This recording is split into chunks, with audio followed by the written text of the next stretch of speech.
জুমলাতে কন্টেন্টকে সারিবদ্ধভাবে সাজানোর ক্ষেত্রে শুধুমাত্র সেকশন তৈরি যথেষ্ট নয়।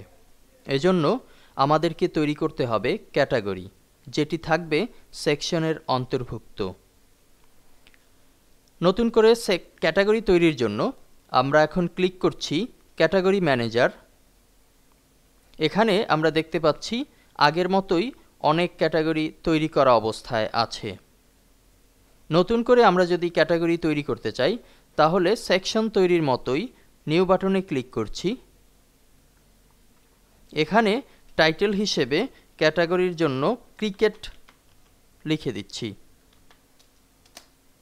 এবং আমরা যদি চাই ক্রিকেট নামের এই ক্যাটাগরি আমাদের স্পোর্টস সেকশনের অন্তর্ভুক্ত হবে, তাহলে সেকশনের অন্তর্ভুক্ত যে সকল সেকশন বিভাগ আছে সেখান থেকে স্পোর্টস সিলেক্ট করে দিতে হবে এবং পরবর্তীতে সেভ বাটনে ক্লিক করছি।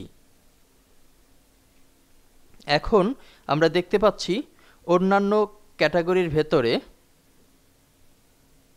ক্রিকেট নামের নতুন আরও একটি ক্যাটাগরি তৈরি হয়েছে, যা স্পোর্টসের অন্তর্ভুক্ত হয়েছে।